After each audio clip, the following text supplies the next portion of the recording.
Assalamualaikum warahmatullahi wabarakatuh. Innal hamdalillah nahmaduhu wa nasta'inuhu wa nastaghfiruh wa na'udzu billahi min shururi anfusina wa min sayyiati a'malina. Man yahdihillahu fala mudilla lahu wa man yudlilhu fala hadiya lahu. أشهد أن لا إله إلا الله وحده لا شريك له وأشهد أن محمدا عبده ورسوله لا نبي بعده. اللهم صل وسلم على هذا النبي الكريم سيدنا وحبيبنا وشفينا ومولانا محمد وعلى آله وأصحابه ومن تبعهم بإحسان إلى يوم الدين. La haula wa la quwwata illa billahil aliyyil azim. Amma ba'd. Bapak-bapak, ibu-ibu jamaah Masjid Al-Falah yang dimuliakan Allah, marilah kita senantiasa bersyukur kepada Allah Subhanahu wa ta'ala yang telah dan senantiasa melimpahkan nikmat, taufik dan hidayah kepada kita semuanya. Yang paling utama nikmat iman, nikmat Islam, serta nikmat sehat walafiat, sehingga malam hari ini kita masih diberi kesempatan oleh Allah untuk bersama-sama melaksanakan sholat isya berjamaah, dilanjutkan dengan kajian kitab Al-Kabair. Meskipun cuaca hujan, justru dengan hujan ini Allah Subhanahu wa ta'ala menguji kita, menguji bapak-bapak, ibu-ibu yang suka ngaji, walaupun hujan tetap datang. Yang tidak suka ngaji, walaupun hujan udah di masjid tetap pulang, walaupun hujan terus tetap pulang. Ya, mudah-mudahan yang kita laksanakan malam hari ini menjadi tabungan kita yang akan kita terima pahalanya nanti di akhirat, di jannah, di surga Allah Subhanahu wa ta'ala. Amin Allahumma amin. Pada malam hari ini, kesempatan hari ini akan kita bahas dosa besar yang ke-19, yaitu tentang minum khamr. Saya nggak pernah minum khamr kok, misalnya nggak apa-apa, walaupun nggak pernah, perlu kita ketahui seperti apa sih dosanya, seperti apa larangan Allah maupun Rasulnya, dan ancaman Allah bagi orang yang minum khamr, dan apa saja yang termasuk kategori khamr, supaya kalau mungkin ada saudara, tetangga atau kenalan kita yang minum khamr, kita bisa mengingatkan dan tahu secara pasti. Qala Allah Ta'ala wa huwa asdaqul qailin. أعوذ بالله من الشيطان الرجيم يا أيها الذين آمنوا إنما الخمر والميسر والأنصاب والأزلام رجس من عمل الشيطان فاجتنبوه لعلكم تفلحون إنما يريد الشيطان أن يوقع بينكم العداوة والبغضاء في الخمر والميسر ويصدكم عن ذكر الله وعن الصلاة فهل أنتم منتهون. Ya ayyuhalladzina amanu, hai orang-orang yang beriman, innamal khamru wal maisiru wal ansabu wal azlamu rijsun min amali syaitan. Sesungguhnya khamr, judi, berkorban untuk berhala, dan mengundi nasib dengan panah, semuanya itu merupakan rijsun, perbuatan keji, termasuk perbuatan syaitan. Ya, di dalam ayat ini ada 4 dosa besar yang dianggap sebagai perbuatan keji, termasuk perbuatan syaitan: minum khamr, judi, berkorban untuk berhala dan mengundi nasib dengan anak panah. Fajtanibuhu la'allakum tuflihun, maka jauhilah perbuatan syaitan itu supaya kamu beruntung. Innama yuridu syaitanu, sesungguhnya syaitan menghendaki ayyuqi'a bainakumul adawah, menimbulkan permusuhan dan kebencian di antara kamu. Ya, biasanya khamr dan judi ini ujung-ujungnya ada permusuhan dan saling benci di antara mereka. Wa yasuddakum an dzikrillahi wa anis shalah, dan dengan khamr maupun judi setan ingin menghalangimu dari ingat Allah dan dari salat. Fahal antum muntahun, maka apakah kamu mau berhenti? Sebelum Rasulullah SAW diutus ke penduduk Mekah itu, yang namanya khamr itu seperti orang Jawa minum kopi. Ya, sampai di grup WA aja sudah minum kopi kan itu. Ya, di sana itu minumnya khamr itu biasa, tiap hari minumnya khamr. Dan setiap rumah ada persediaan khamr.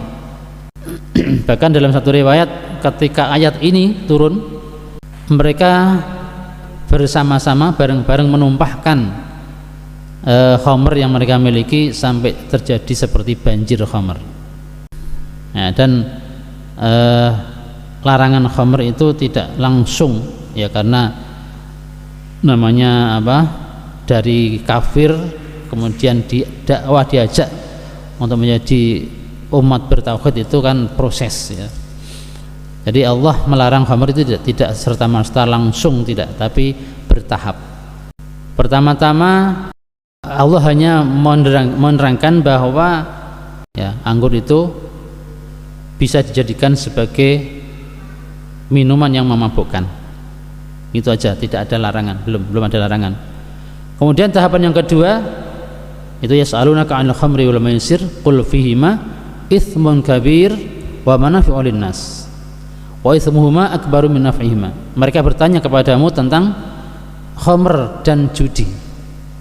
Katakanlah, pada keduanya ada dosa besar dan ada banyak manfaat bagi manusia. Khamr ada manfaatnya tapi dosa besar. Judi juga ada manfaatnya bagi yang menang, jadi uangnya jadi banyak, tapi juga dosanya besar. Wa itsmuhuma akbaru min naf'ihima, dosanya lebih besar daripada manfaatnya. Nah, pada waktu itu Sayyidina Umar yang sudah ndogo-ndogo kepengin supaya Allah segera menurunkan ayat yang terakhir yang melarang khamr. Dan akhirnya turunlah ayat ini, surah Al-Maidah ayat 90 dan 91. Setelah ayat ini turun, maka tidak ada lagi toleransi untuk meminum khamr. Kalau ada yang minum khamr, ya dihukum cambuk 40 kali. Faqadnaha azza wa jalla fi hadhil ayah 'anil khamri wa hadzara minha. Dengan ayat ini Allah Subhanahu wa taala melarang dan mengancam, memberi peringatan keras untuk bagi orang yang minum khamr. Wa qala Nabi sallallahu alaihi wasallam ijtanibul khamra fa innaha ummul khaba'is. Rasulullah sallallahu alaihi wasallam bersabda, jauhilah olehmu khamr, karena khamr itu induknya segala keburukan, segala perbuatan keji dan kotor. Dengan minum khamr biasanya orang kalau sudah tidak sadar bisa memperkosa, bisa membunuh, bisa mencuri dan sebagainya. Faman lam yajtanibha faqad asallaha wa rasulah wastahaqqal 'adzaba bima'siyatillahi wa rasulih. Siapa yang tidak mau menjauhi khamr, maka dia telah durhaka kepada Allah dan Rasulnya, dan dia berhak mendapatkan azab sebab maksiat kepada Allah dan Rasulnya. Kemudian dalam surah An-Nisa ayat 14 Allah berfirman, A'udzubillahi minasyaitonir rajim, wa may ya'sillaha wa rasulahu wa yata'adda hududahu yudkhilhu naran khalidan fiha wa lahu 'adzabun muhin. Jadi minum khamar termasuk durhaka kepada Allah karena melanggar larangan Allah. Dan orang yang berdurhaka kepada Allah dan Rasulnya, wa yata'adda hududahu, dan melampaui, melanggar batasannya, maka Allah akan memasukkannya ke dalam neraka selama-lamanya, dan baginya azab yang menghinakan. Wa an Ibnu Abbas radhiyallahu anhu qala lamma nazala tahrimul khamri masya sahabatu ba'dhum ila ba'din wa qalu hurrimatil khamru wa ju'ilat adlan lisyirki. Diriwayatkan dari Ibnu Abbas, Abdullah bin Abbas radhiyallahu anhuma, beliau berkata ketika ayat tentang diharamkannya khamr ini turun, maka para sahabat saling berkunjung, saling mengunjungi sahabat yang lain, dan mereka saling mengatakan hurrimatul khamru wa ju'ilat adlan lisyirki.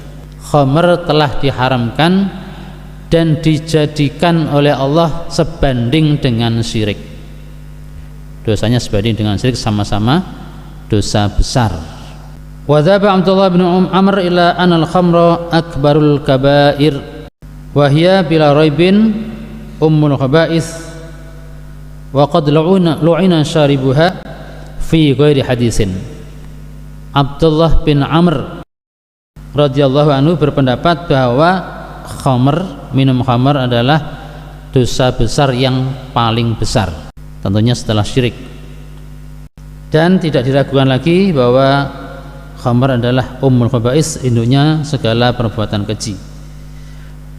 Dan orang yang meminumnya telah dilaknat dalam beberapa hadis, tidak hanya satu hadis yang melaknat orang yang minum khamr, bahwa semua yang terkait dengan khamr, yang membuat, yang punya usaha, yang membawa, yang memberi, apalagi yang minum, semuanya dilaknat oleh Allah Subhanahu wa taala.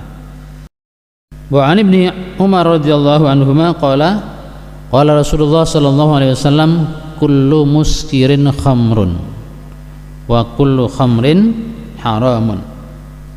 Nah, inilah definisi khamr, apa saja yang termasuk khamr.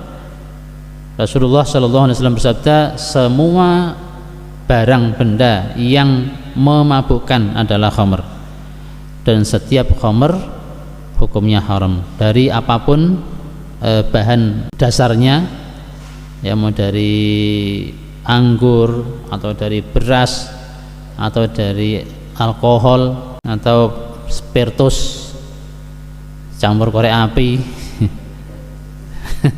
campur bacon dikit, ya, semuanya asal memabukkan ini termasuk khamr dan hukumnya haram. Wa man syaribal khamra fid dunya wa mata wa lam yatub minha wa huwa mudminuha lam yashrabha fil akhirah. Barang siapa yang meminum khamr di dunia sampai mati tidak bertobat dan dia sudah kecanduan khamr, maka di akhirat dia tidak akan meminumnya. Padahal khamr termasuk salah satu minuman di surga. Artinya orang yang menjadi sudah kecanduan khamr sampai mati tidak bertobat, maka dia tidak akan masuk surga, tidak akan minum khamr di surga. Hadis sahih riwayat Imam Muslim. Wa rawa Muslimun an Jabir radhiyallahu anhu qala qala Rasulullah sallallahu alaihi wasallam inna 'alallahi 'ahdan liman syaribal muskira ayyusqiyahu Allahu min tinatil khabal.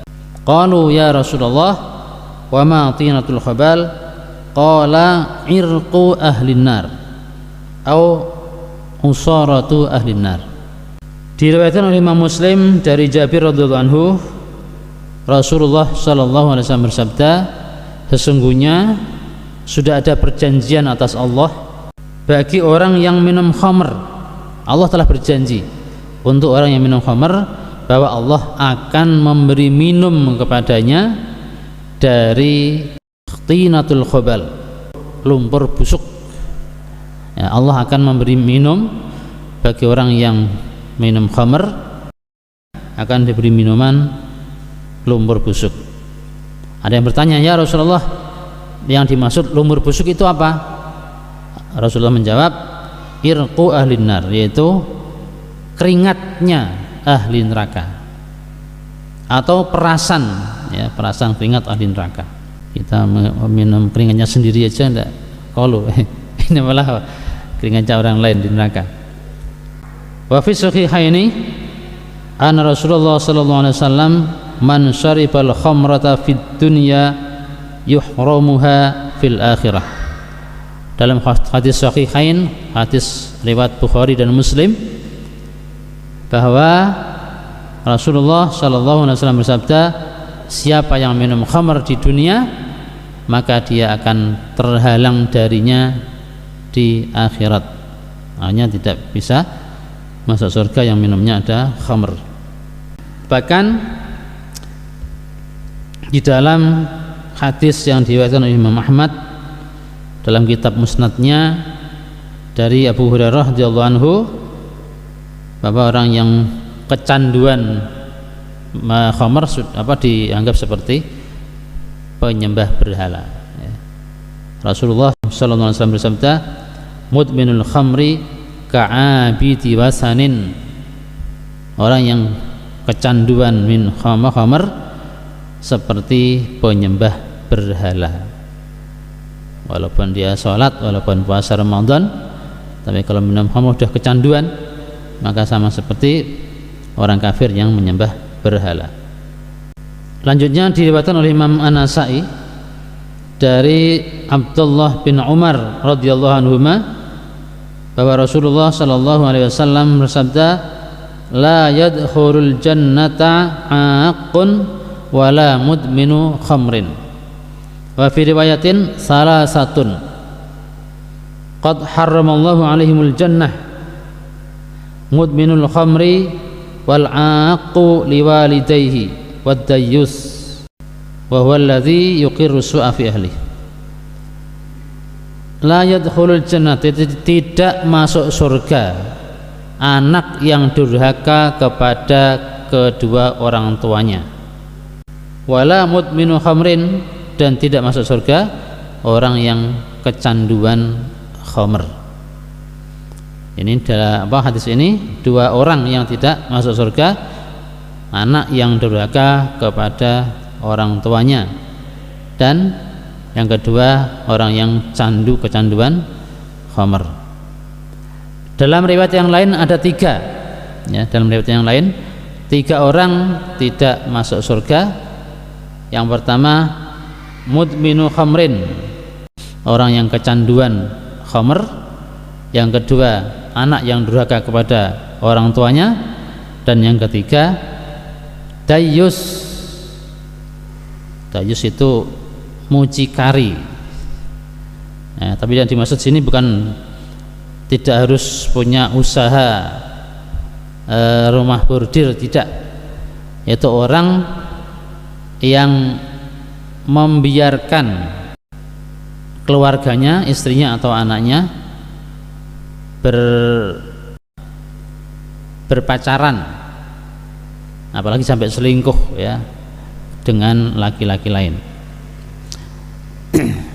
Nah, ironisnya sekarang ini kalau udah punya anak, sudah lulus SMA, belum punya pacar, malah sedih.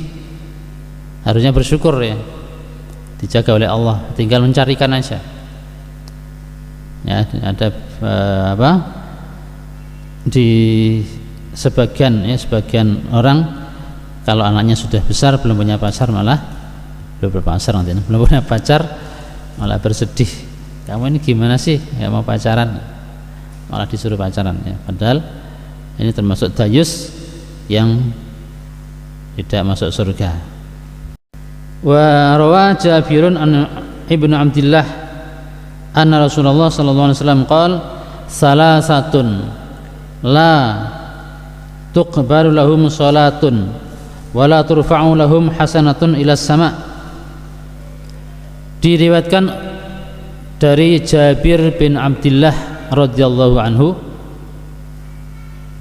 Rasulullah sallallahu alaihi wasallam bersabda, ada 3 orang yang sholatnya tidak diterima oleh Allah dan amal kebaikannya tidak diangkat ke langit. Artinya sama saja ya, tidak diterima oleh Allah, sholatnya tidak diterima, amal-amal kebaikan yang lain juga tidak diterima. 3 orang. Yang pertama, al-abdul abiqu hatta yarji'a ila mawalihi fayad'u yadahu fi aydihim. Yang pertama, budak yang minggat ya, budak bukan pembantu ya. Kalau pembantu diperlakukan kejam oleh majikannya terus kabur ya tidak apa-apa, ini budak ya. Budak kabur dari majikannya, maka sholatnya dan amal baiknya tidak diterima oleh Allah sampai dia kembali kepada majikannya dan kemudian patuh kepada majikan. Yang kedua, al-mar'atu as-sakhitu 'alaiha zaujuha hatta yardu anha. Seorang istri yang dimurkai oleh suaminya, suami sampai mangkel, sampai marah pada istri, maka istri itu sholatnya tidak diterima, amal kebaikannya tidak dilaporkan oleh malaikat kepada Allah Subhanahu wa taala sampai suaminya ridho kepadanya. Setelah ridho baru dicatat lagi, baru diterima lagi sholat dan amal baiknya. Dan yang ketiga, as-sakranu hatta yashuwa, orang yang mabuk sampai dia sadar, sampai dia waras dari mabuknya.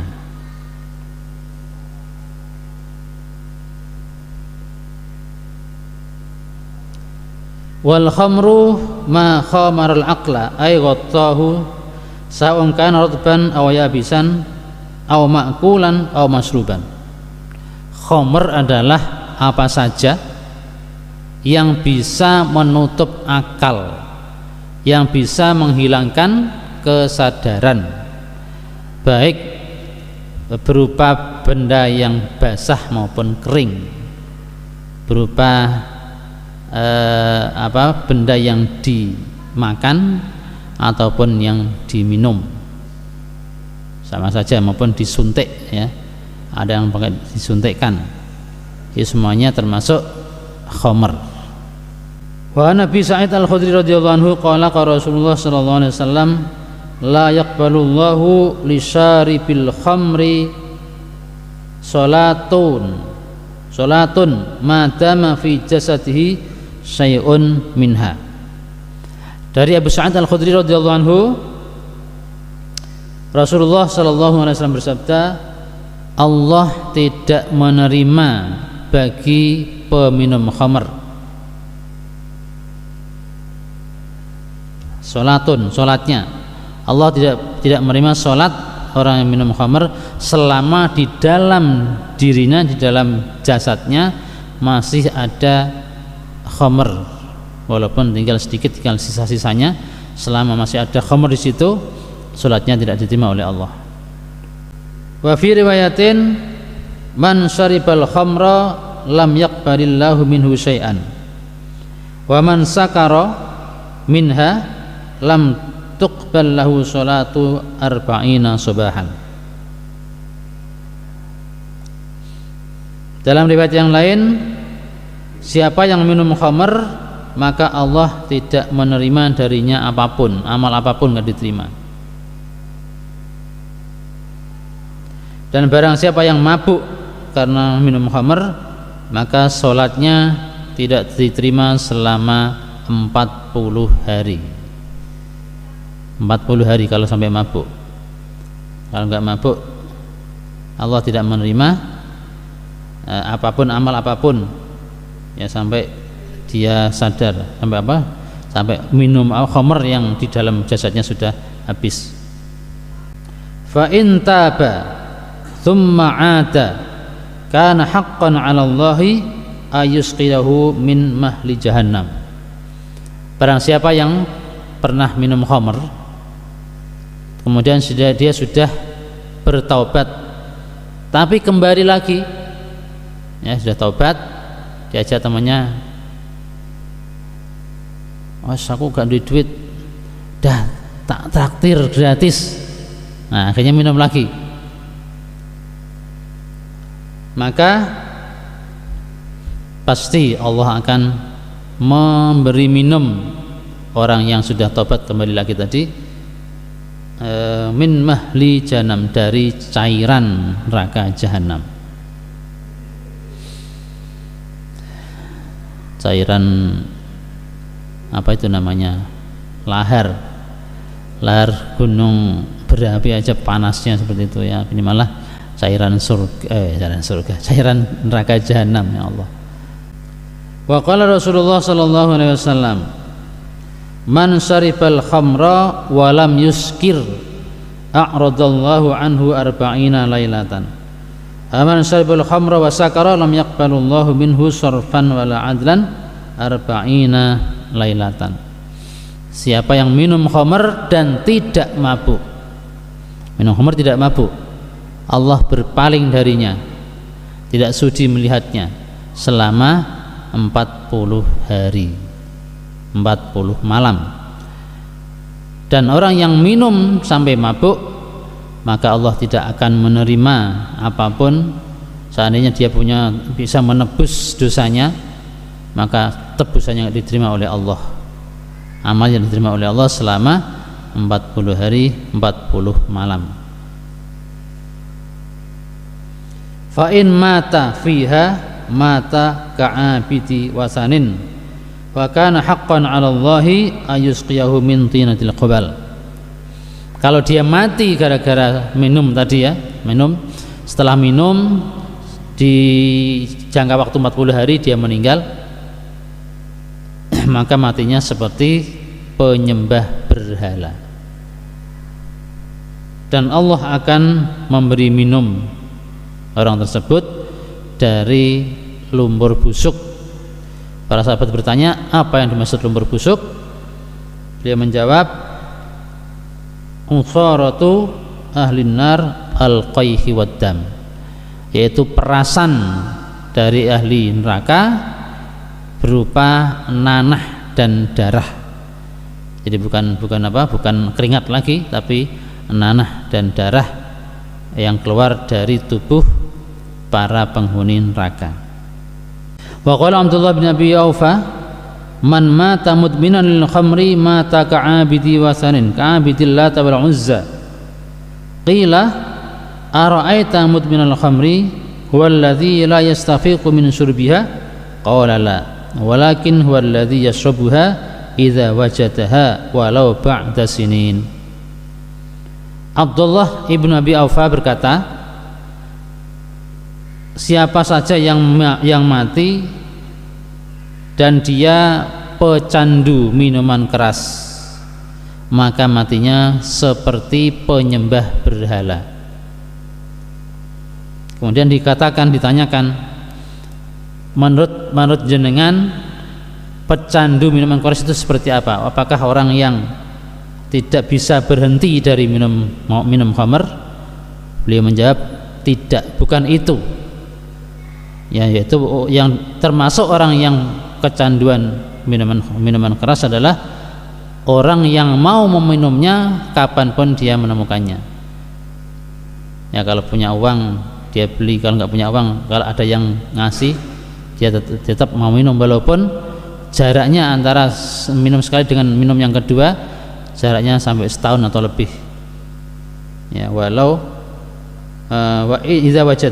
ba'da sinin, walaupun setelah beberapa tahun dia masih meminumnya, ini termasuk mudminu khamri, termasuk orang yang kecanduan minuman keras. Menurut Abdullah bin Abi Aufa, kalau mati tidak bertobat, matinya seperti penyembah berhala. Ya, mudah-mudahan Allah Subhanahu wa taala menjaga kita, anak-anak kita, cucu-cucu kita, keluarga kita semuanya dari dosa-dosa besar, termasuk minuman keras, minum khamr maupun narkoba yang bahayanya di akhirat sangat mengerikan ini. Ya, demikian kajian malam ini, semoga bermanfaat dan semoga kita semua bapak-bapak, ibu-ibu istiqomah dalam melaksanakan kewajiban menuntut ilmu maupun istiqomah dalam ikuti kajian-kajian yang lain serta sholat berjamaah untuk meramaikan dan syiar Masjid Al-Falah ini. Kita tutup dengan doa kafaratul majlis. Subhanakallahumma wa bihamdika asyhadu an la ilaha illa anta astaghfiruka wa atubu ilaik. Walhamdulillahi rabbil alamin. Wassalamualaikum warahmatullahi wabarakatuh.